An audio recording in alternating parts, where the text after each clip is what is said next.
This is a 2018 Audi A7 featured in the Prestige Competition Package trim. This is my personal day-to-day.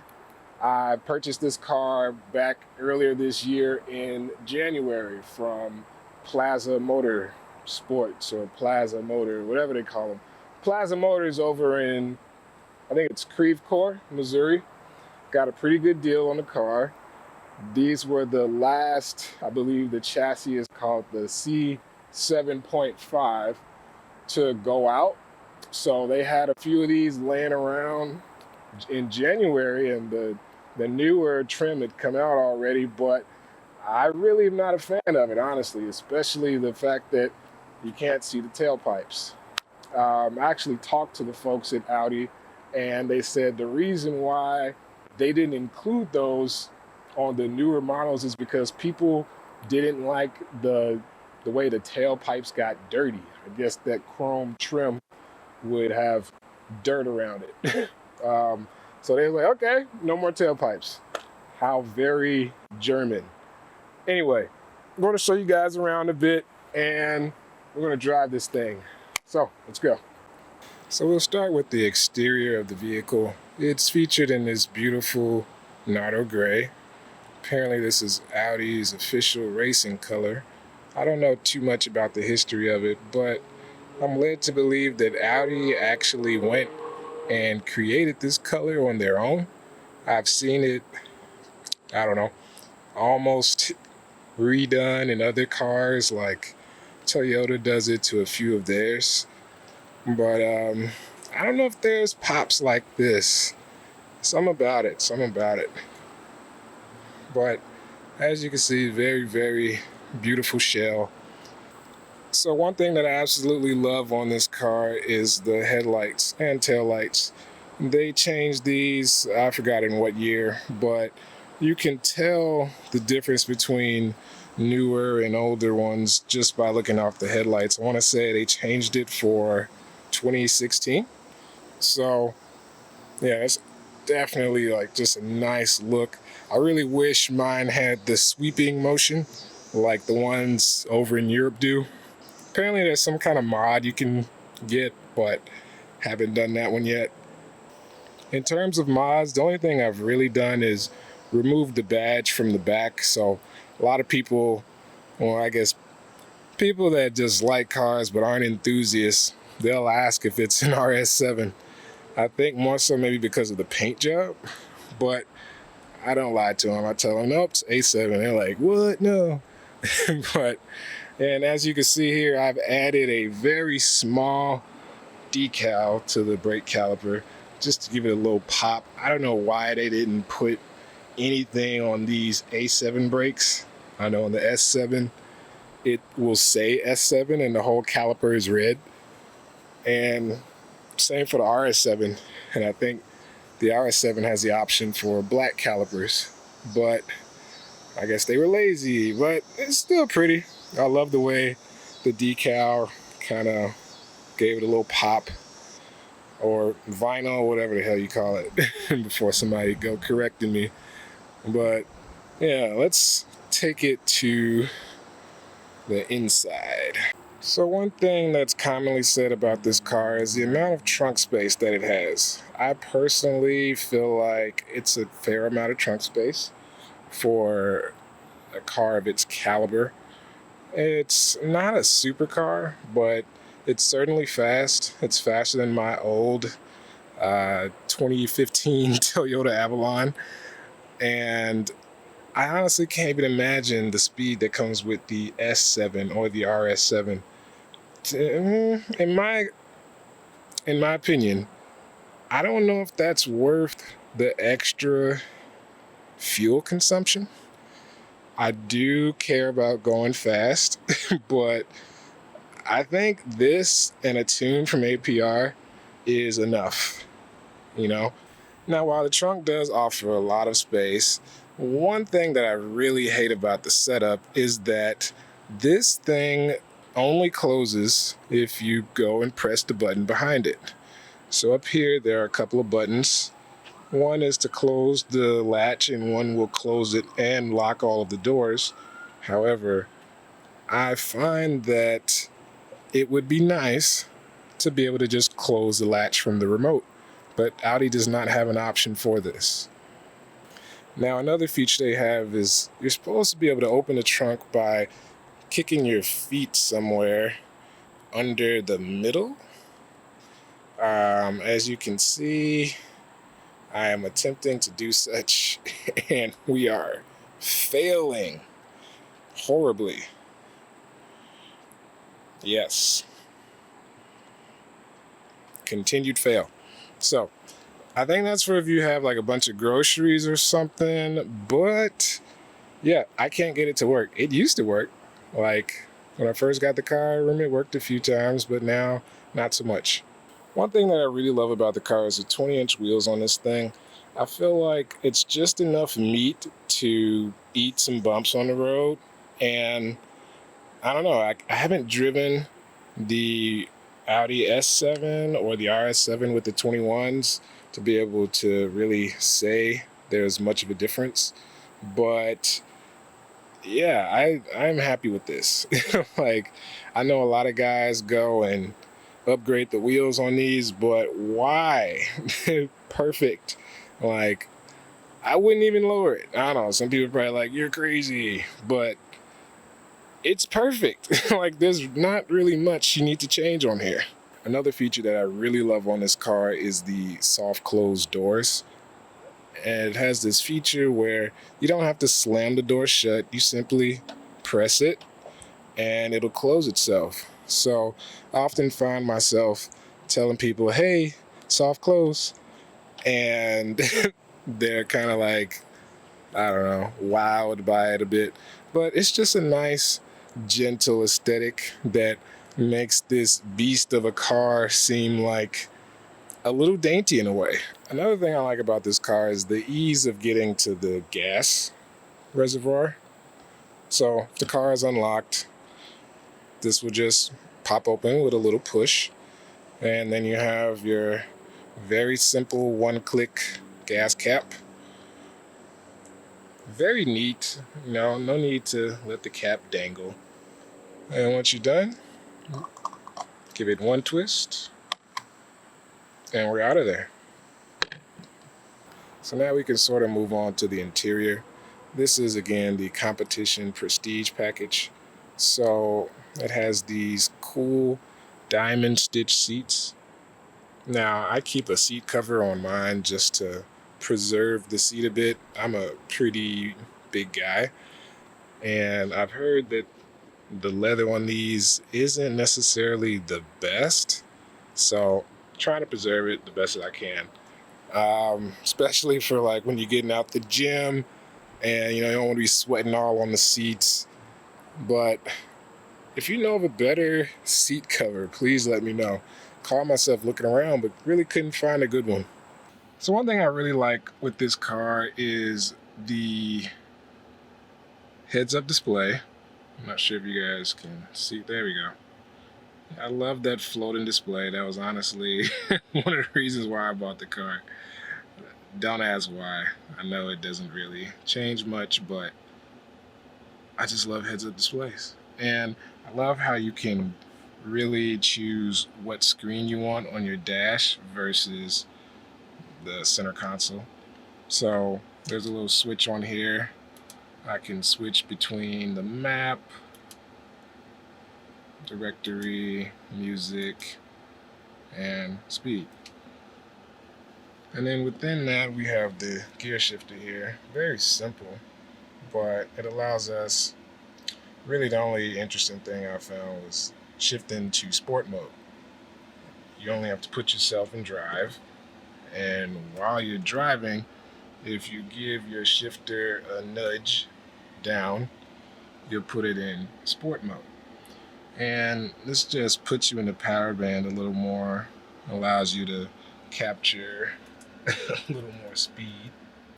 So in terms of mileage, I've racked up 10,794 miles since January. I have put this thing on the road. We've gone to Chicago. It's been really fun. Interesting enough, Audi still felt the need to put a CD player in his car, and I was told that it can play DVDs on the screen up here. I've never actually tried it, but you also press this button, and then you have access to the SIM slot and then 2 SD slots. So in the event you want to upload, I guess, music and movies, there's your option. Now, again, I've never played DVDs on the heads-up display, but I'm just assuming that it can. So aside from this being an awesome car in general, it also makes a really good dad car. I have a 2-year-old son. His name is Josiah. He loves to kick against the passenger seat. I have to raise it up whenever he gets in the car because he just will keep kicking it no matter what. Now, while this is a great dad car, I would not classify it as a great family car. There's just not enough room for stuff. You literally have room for 2 drinks in the front, 2 drinks in the back. That little thing flips down, and that's really it. One thing that I love about this car that I never really get to use is this dual climate control located in the back seat. It's very similar to the front and will give passengers the option of controlling both the flow of air as well as the temperature of air for their designated side. We even have vents up here on the door seal. Audi does a really, really interesting job with their interiors, and I guess they still believe in smoking because we've got ashtrays in the back. And I'll probably never let anyone use these, but I don't know, that's different. Another cool thing to note are the lights in the rear of the vehicle. So as you can see, we have the one on the left on, indicating that the left door is open. And when we close that door, that light will go off. Lastly, this car features a, I believe, 14 speaker Bose system. Definitely not Bang & Olufsen, however you pronounce that, but I haven't had any problems. I know Bose can sometimes get a bad rep, but this really does it for me in terms of what I need out of a stereo system. I also forgot to mention another mod, I guess you could say, is that I've had this car tinted. I've got the windshield tinted at 50%, and then I've got the sides and rear window tinted at 20%. It was really fishbowl-like prior to the tint. I'm really happy with the way it came out. Definitely noticed the front windshield tint on super sunny days. So a good investment, only $320 for everything. There's a guy I know in town here in St. Louis. If you're interested, let me know. I'll send him your way. So now that we've seen both the inside and outside, we're going to take this thing for a little spin.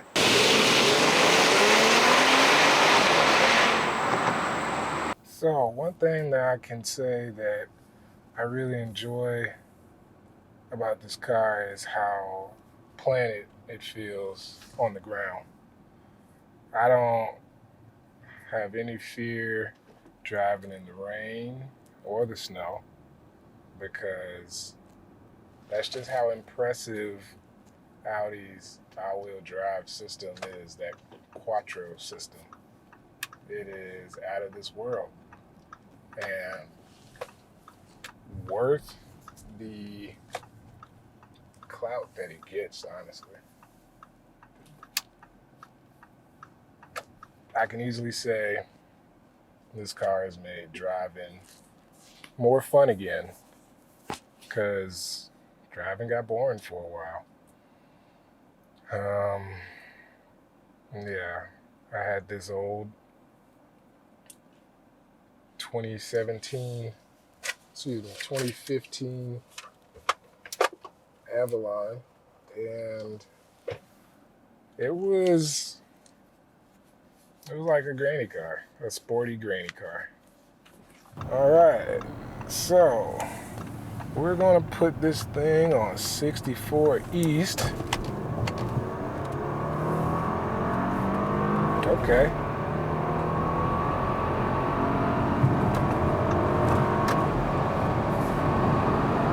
$90.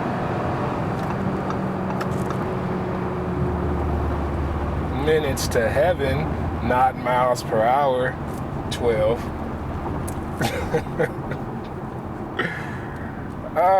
Yeah, I picked a bad time to try to open it up. It's like rush hour because it's 3:23.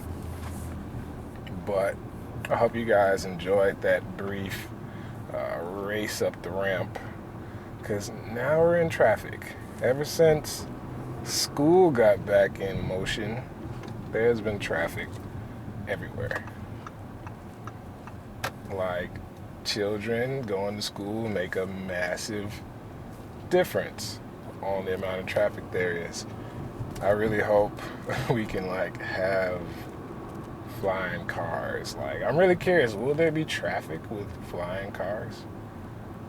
Thoughts, theories? I don't know. Another thing I like about this car is it has these seatbelt tensionizers, or however you say it. But when you put your seatbelt on, once the car goes into drive and starts pulling off, you'll feel the seatbelt kind of tighten up on you. Kind of feels like it's giving you a hug. But it's welcomed. It's very nice. It's a nice touch. Another thing I really enjoy is the dynamic cruise control. So I wish I could show you, but I'm driving. Don't worry, my editing skills will pick up soon. But right now I have it in this dynamic cruise mode, and I'm able to watch my speed from the heads-up display. So when you're within the two lines, you can take your hands off the wheel for 10 seconds. As long as you see those two lines lit up on the heads-up display, that's essentially the car telling you, hey, I know where I'm at in between the road. So it's okay for you to let go if you have to. So I really like this cruise system because it'll slow down, if traffic slows down in front of you.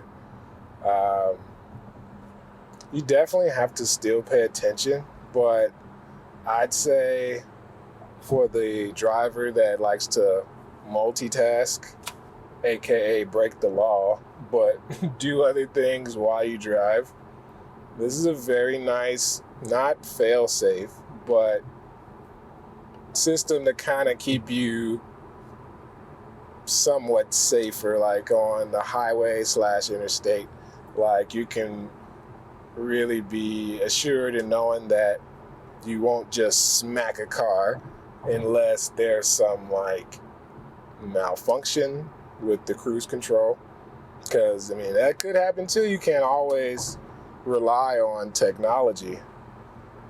But yeah, I've put this thing on the highway and just set it to cruise at a certain speed, and there are times where we'll come down to a complete stop. But as long as you don't come to a zero, say you've got this dynamic cruise set at 70 miles an hour. Let's say you hit traffic, but it only gets down to 5 miles an hour. It doesn't actually, stop. It'll taper you down to the 5 miles an hour. And then once you break out of that traffic, the cruise control will take you back up to that preset 70, barring any traffic preventing you from doing so. So, definitely a nice feature. Definitely didn't have that on my old car. But I also see that as something that's probably going to be more, it's probably going to be on more cars as time goes on. One thing that's kind of interesting is that seeing other Audi drivers on the road is sometimes like a whole event, especially if they're enthusiasts. Everybody wants to go fast. Everybody will see you it doesn't matter if it's an S4, A4 sometimes. Okay, actually no. Usually the A-class cars kind of chill out, but when I see somebody with an S-class or an RS-class Audi, they tend to be a little more fun behind the wheel. I do think these cars were meant to drive. They're true, I wouldn't say true driver's cars, but they handle very nicely. There is somewhat of like a phantom driver appeal, like at high speeds, or like sometimes when you going real fast and you may hit a curve or something. I don't know. It just feels like over-engineered, not in a negative way, but in a way that prevents the driver from really getting that tactile feedback from the road. Now, personally, I don't have an issue with that. I call it modern day refinery, or refinement, I should say. But some people really want to feel that road, like in I know in the old school 911s and old school Beamers, like you got to work that thing, you know? To all my stick shift lovers. But I'm fine with the what is it, the fast 7-speed automatic. It makes for a fun car.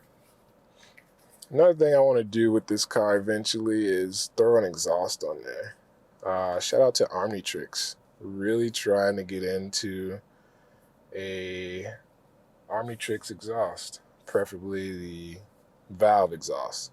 I don't know if they make other kind, but that's what I want.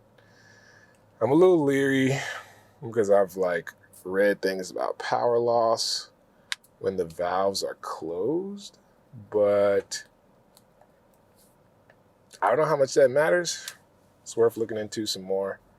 This car has a sport differential, so I talked to the guys over at Omnitrix, and they said that I would need to go to somebody that really knows how to weld, because of the way, I don't know, I guess they made these exhausts for this model, but not for models that included a sport differential. And I want to say the sport differential is more of a S series / RS series mod. Well, not mod, but it comes standard on those. Correct me if I'm wrong, because I really don't know.